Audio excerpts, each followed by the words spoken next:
ఓం Bhim bush అనేటువంటి cinema review ఎట్లా ఉంది ఏంటి అనేది మనం ఒకసారి వీడియోలో చూద్దాము. కామెడీ కనెక్ట్ అయినంత ఈజీగా ఆడియన్స్ దేనికి కనెక్ట్ గారు. దాని తర్వాత హర్రర్ అనుకోవచ్చు.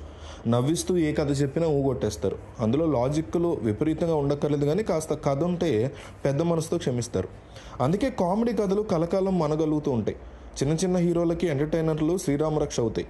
ఎందుకంటే వాళ్ళతో భారీ బడ్జెట్ సినిమాలు చేయలేం కాబట్టి, ప్రయోగాల జోలికి కూడా వెళ్ళి రిస్క్ చేయలేరు కాబట్టి.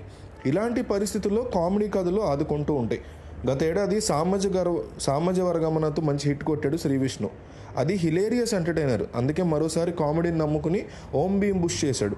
టైటిల్ నుంచి ట్రైలర్ వరకు ఆకట్టుకుని ప్రోమో పరంగా హీట్ పెంచిన ఈ సినిమా ఎట్లా ఉందని చూద్దాం. ఇది ముగ్గురు స్నేహితుల కథ. ముగ్గురు తుంటరోళ్ళు. ఒక ప్రొఫెసర్ శ్రీకాంత్ అయ్యంగార్ పొగడ్తలతో మునగ చెట్టు ఎక్కించి ఆయన దగ్గర పిహెచ్డిలో శిష్యరికం చేస్తారు. వీళ్ళ అరాచకాలతో విసిగి వేసారిపోయిన ఆ ప్రొఫెసరు ఈ ముగ్గురు థీసిస్ తానే రాసేసి డాక్టరేట్ పట్టా కూడా ఇచ్చేసి మర్యాదగా అక్కడి నుంచి తరిమేస్తాడు. వెళ్తూ వెళ్తూ ఊళ్ళో ఆగుతారు. ఆ ఊళ్ళో లంకి బిందులు, ఆత్మలు, మూఢనమ్మకాలతో వర్ధిల్లుతూ ఉంటుంది ఆ ఊరు. వాళ్ళ బలహీనతలను క్యాష్ చేసుకోవాలనే ఉద్దేశంతో అక్కడే తిష్ట వేస్తారు. సైన్స్ని ఆసరాగా చేసుకుని ఆత్మల్ని పట్టిస్తాము, లంకి బిందల్ని తవ్విస్తాము అంటూ అక్కడ ప్రజలు నమ్మించే ప్రయత్నం చేస్తారు. అదే ఊరిలో పాడుబడ్డ ఇంట్లో సంపంగి అనే ఆత్మ ఉంటుంది. ఆఖరికి దాన్ని కూడా పట్టుకుని ఆ ఇంట్లో ఉన్న గుప్త నిధులను బయటికి తీసుకొస్తామని ఊళ్ళ వాళ్ళతో ఛాలెంజ్ చేస్తారు. మరి సవాల్ ఏమైంది? నిజంగానే ఆ ఊళ్ళో గుప్త నిధులు ఉన్నాయా? సంపంగి ఆత్మ సంగతి ఏంటి? ఇవన్నీ సినిమా చూడాలి. అసలే ఇది కామెడీ కదా, దానికి తోడు నో లాజిక్ ప్లీజ్ అంటూ ముందర కాళ్ళకి బంధం వేశారు. కాబట్టి లాజిక్ అనే పదాన్ని థియేటర్ గుమ్మం ముందే వదిలేసి లోపలికి అడుగు పెడితే మంచిది. అప్పుడే అసలైన కామెడీ విందు ఆస్వాదించవచ్చు. కామెడీలో చాలా రకాలు ఉన్నాయి. ఈ సినిమా మరో రకం. డైలాగులు, కొన్ని చోట్ల అర్థం లేని మాటలు, చేష్టలు, చూపులతో నవ్వులు పండించే ప్రయత్నం చేశారు. ప్రొఫెసర్ ఎపిసోడ్ నుంచే ఈ ముగ్గురు మిత్రుల అరాచకం మొదలవుతుంది. ఆ ప్రొఫెసర్ని పెట్టిన తిప్పలు నవ్వులు పోయిస్తాయి. ఆ తర్వాత ఊర్లోకి అడుగు పెట్టడం, వెరైటీ గెటప్పులతో, మ్యూజిక్లతో దెయ్యాన్ని తరిమేలా ప్రయత్నం చేయడం, పూజారికి ఇచ్చిన షాకులు, మగతనాన్ని తట్టి లేపడానికి చేసిన ప్రయత్నాలు ఒకదాని తర్వాత ఒకటి నవ్విస్తూ ఉంటాయి.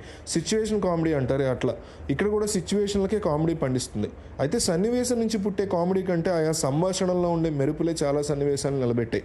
తిట్లని కొత్త తరహాలో వాడడం, సోషల్ మీడియాలో వైరల్ అవుతున్న డైలాగుల్ని, మీమ్స్ కంటెంట్ని పట్టుకోవడం, ఇదంతా కలిసి వచ్చింది.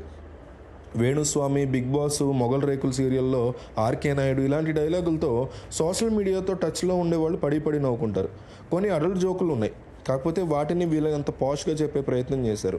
కొన్ని డైలాగులు అప్పటికప్పుడు అర్థం కావు. ఓహో, ఈ ఉద్దేశంతో ఈ డైలాగ్ వాడాడా అనిపిస్తుంది. తొలి సగంలో కథే ఉండదు, కామెడీ సన్నివేశాలు తప్ప అవి దాదాపుగా వర్కౌట్ అయ్యాయి.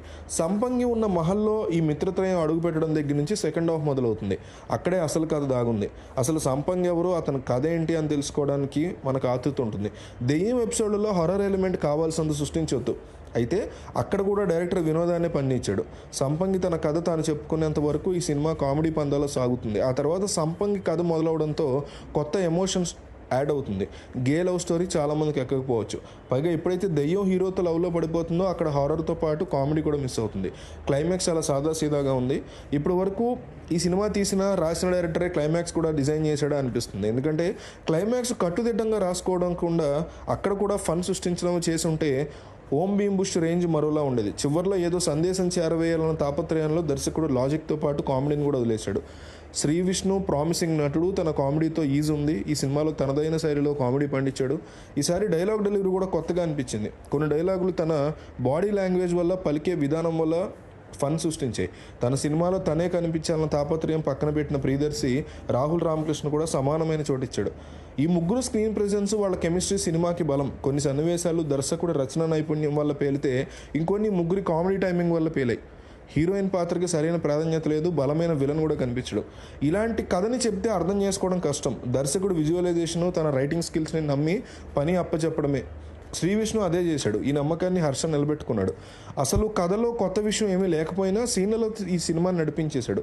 కామెడీలో ట్రెజర్ హంట్ని, హర్రర్ ఎలిమెంట్ని మిక్స్ చేసి ఓ సరికొత్త జానర్ని పరిచయం చేశాడు. నిజానికి ఈ కథ ఒక జానర్కి లొంగదు, అన్ని రకాలు టచ్ అయ్యాయి. క్లైమాక్స్ మాత్రం హడావుడిగా సాగిపోయింది. ఆ విభాగం మీద కనుక గట్టిగా కసరత్తు చేస్తుంటే ఈ సినిమా నెక్స్ట్ లెవెల్ హిట్ అయ్యేది, మరొక సామాజిక వర్గమన అయ్యేది. కొన్ని చోట్ల మాటలు భలే కుదిరాయి. ఇంగ్లీష్ మాటలను రాంగ్ ప్లేస్లో వాడడం ఈ సినిమా సంభాషణలో కొత్త మెరుపు తీసుకొచ్చింది. తమ సినిమా మీద తామే సెటిల్ వేసుకునే పద్ధతి బాగుంది. ఓ చోట హీరోయిన్తో అసలు అక్కడ ఒక పాట వేసుకోవాలి, కానీ నా లాస్ట్ సినిమాలో పాటలు అంతగా వర్కౌట్ కాలేదు, అందుకే పాటలు వద్దు అంటాడు. ఎంత మంచి సెటైర్ ఇది. ఈ సినిమాలో ప్రభాస్ ఉన్నాడంటూ ప్రచార కార్యక్రమంలో కవరింగ్ ఇచ్చి హైప్ తీసుకొద్దామంది చిత్రబృందం. ప్రభాస్ లేకపోయినా ప్రభాస్ ఆదిపురుషు, రాధేశ్యాము, సలార్ సినిమాల్ని గుర్తు చేసే కొన్ని డైలాగులు ఉన్నాయి. అవి ప్రభాస్ ఫ్యాన్స్కి నచ్చుతాయి. మొత్తానికి లాజిక్ పక్కన పెట్టి కాసేపు సరదాగా టైంపాస్ ఎంటర్టైన్మెంట్ని ఎంజాయ్ చేయాలంటే మాత్రం ఖచ్చితంగా ఈ సినిమా చూడాల్సిందే.